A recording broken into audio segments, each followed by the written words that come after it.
زندگی ہے یا کوئی طوفان ہے، ہم تو اس جینے کے ہاتھوں مر چلے۔ خواجہ میر درد کا یہ شعر ہے اور آپ کی دلی کیفیت کا بیان ہے، کیونکہ حالات اتنے ابتر ہو چکے ہیں کہ اس کا آپ بھی شکار ہیں اور آپ بھی پریشان ہیں۔ تقریباً ہر شخص ہی پریشان ہے، ہر شخص مشکلات میں گھرا ہوا ہے۔ تو یہ ہر شخص کے ہی دل کی آواز ہو گئی۔ خواجہ میر درد کے زمانے میں دلی کے حالات بڑے خراب تھے، بڑے بڑے شعراء دلی چھوڑ کر لکھنؤ اور فیض آباد چلے گئے۔ تو ہر زمانے میں مشکل حالات لوگوں پر آتے ہیں، اور یہ مصائب و آلام، یہ تکالیف، یہ پرابلمز زندگی کا حصہ ہیں، پارٹ آف لائف، اور ان سے اچھے طریقے اور سلیقے کے ساتھ گزر جانا، یہ آرٹ آف لائف۔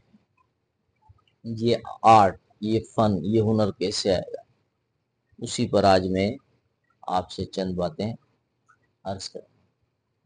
اگر آپ کہتے ہیں کہ جناب ایسا نہیں ہے کہ ہر شخص ہی پریشان ہو، بہت سے لوگ ہیں جو بڑے خوش ہیں، ان کے حالات بہت اچھے ہیں۔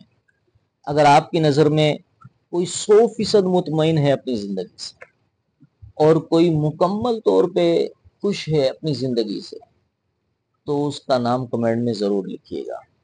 اگر آپ ہیں تو آپ اپنا نام لکھیے گا، اور آپ کی نظر میں اگر کوئی اور ہے تو اس کا نام ضرور لکھیے گا۔ بظاہر وہ آپ کو خوش نظر آتا ہوگا اتنا، لیکن حقیقتاً وہ مکمل خوش نہیں ہوگا، حقیقتاً وہ اپنی زندگی سے مکمل مطمئن نہیں ہوگا۔ کچھ نہ کچھ مشکلات، کچھ نہ کچھ پریشانیاں، کچھ نہ کچھ تکالیف اس کے گرد ضرور چل رہی ہوں گی، وہ ان کو فیس کر رہا ہوگا۔ تو یہ پریشانیاں ہماری زندگی کا حصہ ہیں، پارٹ آف لائف ہیں، اور ان سے صحیح طریقے اور سلیقے کے ساتھ نکل جانا، گزر جانا، یہ آرٹ آف لائف ہے۔ اب یہ آرٹ، یہ فن، یہ ہنر کیسے آئے گا، اسی پر چند باتیں عرض کرنے کے لیے حاضر ہوا ہوں۔ تتلی جو اپنے خوبصورت رنگوں کی وجہ سے دنیا بھر میں مشہور ہے، ممتاز ہے، اس کی زندگی میں 4 مراحل آتے ہیں۔ پہلے وہ انڈا ہوتی ہے، پھر اس سے لاروا نکلتا ہے، یعنی سنڈی نما ایک کیڑا ہوتا ہے، بڑی تیزی کے ساتھ وہ پتوں کو کھاتا چلا جاتا ہے، اور اس کے بعد وہ کریسلس پہ چلی جاتی ہے، ایک خول ہوتا ہے اس میں مقید ہو کر رہ جاتی ہے، ایک غلاف میں اور ایک جال میں جکڑ کر رہ جاتی ہے، گویا کہ اس کی زندگی کے وہ مشکل حالات اس پر آ گئے، اور ان مشکل حالات میں ہی اس کے پر بنتے ہیں اور اس کے رنگ نکھرتے ہیں۔ جس وقت وہ وہاں سے نکلتی ہے تو اپنے مکمل روپ کے ساتھ نمودار ہوتی ہے، اور نکلنے بھی گھنٹوں کے گھنٹے اسے لگ جاتے ہیں۔ دیکھنے والا سوچتا ہے یار کہ میں اس کی مدد کر دوں تاکہ یہ اس مشکل سے نکل جائے اور آسانی سے جلدی باہر آ جائے۔ تو اس کو اس ایندھن میں جلنا ہے، اس گرمی میں جلنا ہے، تاکہ اس کے پر خشک ہو جائیں اور وہ اڑنے کے قابل ہو جائیں۔ اگر آپ کے گرد مشکلات چل رہی ہیں، درد و غم، رنج و علم، مصائب اور تکالیف کا ایک خول آپ کے گرد ہے، آپ اس غلاف میں ہیں اور آپ کو کوئی رستہ نظر نہیں آ رہا، نکلنے کی کوئی صورت دکھائی نہیں دے رہی، تو کوئی بات نہیں، پریشان مت ہوئیے، اللہ تبارک و تعالی پر توکل رکھیے، بھروسہ رکھیے، ضرور اللہ تبارک و تعالی کوئی نہ کوئی راہ نکال دے گا۔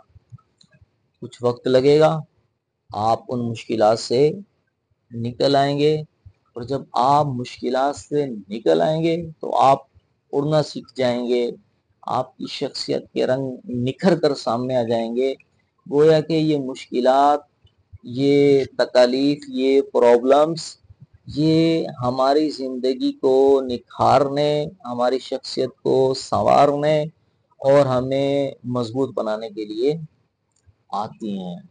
تو جن لوگوں نے ڈٹ کر مشکلات کا مقابلہ کیا، ان کے سامنے استقلال کے ساتھ ڈٹے رہے، حوصلے اور ہمت کے ساتھ ان کو فیس کرتے رہے، تو وہ کامیاب ہو گئے۔ چھوٹی چھوٹی پریشانی اب انہیں پریشان نہیں کرتی۔ غالب نے کہا تھا کہ رنج سے خوگر ہوا انسان تو مٹ جاتا ہے رنج۔ مشکلیں اتنی پڑی مجھ پر کہ آسان ہو گئیں۔